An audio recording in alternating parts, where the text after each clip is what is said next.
ಸಾರಿಗೆ ನಿಗಮಗಳ ನೌಕರರ ಬಂಧುಗಳೇ, ದಿನಾಂಕ 2/3/2026ರಿಂದ ಧರಣಿ ಕಾರ್ಯಕ್ರಮವನ್ನು ನಡೆಸಬೇಕು ಅಂತಕ್ಕಂಥ ತೀರ್ಮಾನವನ್ನು ಮಾಡಿದ್ವಿ.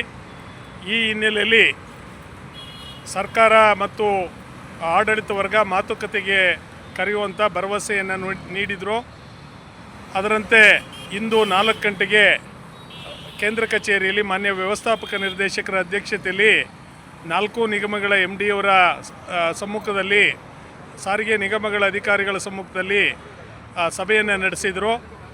ಮಾನ್ಯ ವ್ಯವಸ್ಥಾಪಕ ನಿರ್ದೇಶಕರು ಏನು 18/2/2026 ತಂದಿರತಕ್ಕಂಥ ನೋಟಿಫಿಕೇಷನ್ ಏನಿದೆ, ಆ ನೋಟಿಫಿಕೇಷನ್ನಲ್ಲಿ 1/4/2025 ಜಾರಿ ಮಾಡ್ತೀವಿ.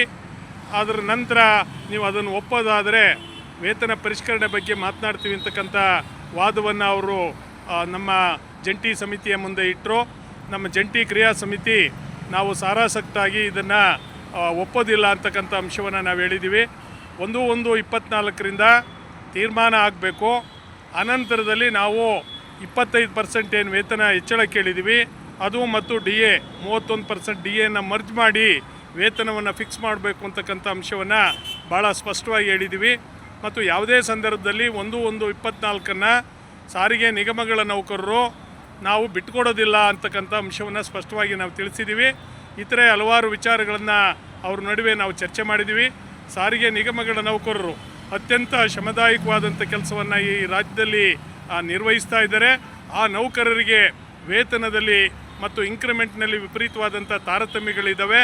ಇವೆಲ್ಲವನ್ನು ನೀವು ಸರಿಪಡಿಸಬೇಕು. ಸರಿಪಡಿಸ್ತಾ ಇದ್ದರೆ ಸಾರಿಗೆ ನಿಗಮಗಳ ನೌಕರರಿಗೆ ಇಂದಿನಿಂದಲೂ ಏನು ಅನ್ಯಾಯ ಆಗಿದೆ, ಈ ಅನ್ಯಾಯವನ್ನು ಮುಂದುವರಿಸಿದಂಗಾಗುತ್ತೆ. ಇದನ್ನು ನಾವು ಜಂಟಿ ಕ್ರಿಯಾ ಸಮಿತಿ ಒಪ್ಪೋದಿಲ್ಲ ಅಂತಕ್ಕಂಥ ಅಂಶವನ್ನು ಭಾಳ ಸ್ಪಷ್ಟವಾಗಿ ಹೇಳಿದ್ದೀವಿ. ಇದೆಲ್ಲ ಹೇಳಿದ ನಂತರ ಮಾನ್ಯ ವ್ಯವಸ್ಥಾಪಕ ನಿರ್ದೇಶಕರು ಪುನಃ ಸಭೆಯನ್ನು ಕರಿತೀವಿ ಅಂತಕ್ಕಂಥದ್ದನ್ನು ಹೇಳಿದ್ದಾರೆ. ನಾವು ಹೇಳಿದ್ದೀವಿ ಈಗಾಗಲೇ 24 ತಿಂಗಳುಗಳ ಕಾಲ ಕಳೆದೋಗಿದೆ. 2 ವರ್ಷ ಕಳೆದು ಆಲೇ 2 ತಿಂಗಳುಗಳ ಕಾಲ ಕಳೆದಿದೆ. ಇನ್ನೂ ವಿಳಂಬ ಮಾಡಿದರೆ ಸಾರಿಗೆ ಕಾರ್ಮಿಕರಲ್ಲಿ ಅತೃಪ್ತಿ ಇದೆ. ಅದರ ಆಸ್ಫೋಟಕ್ಕೆ ನೀವು ಅವಕಾಶ ಮಾಡಿಕೊಡಬೇಡಿ ಅಂತಕ್ಕಂಥ ಅಂಶವನ್ನು ಕೂಡ ಜಂಟಿ ಕ್ರಿಯಾ ಸಮಿತಿ ನಾವು ಅವರಿಗೆ ತಿಳಿಸಿ ಕೂಡಲೇ ಸಭೆಯನ್ನು ಕರಿಬೇಕು ಅಂತಕ್ಕಂಥ ಮನವಿಯನ್ನು ನಾವು ಮಾಡಿದ್ದೀವಿ. ಕೆಲವು ದಿವಸಗಳ ಕಾಲ ಸಾರಿಗೆ ನಿಗಮಗಳ ನೌಕರರು ನಾವು ಕಾದು ನೋಡೋಣ.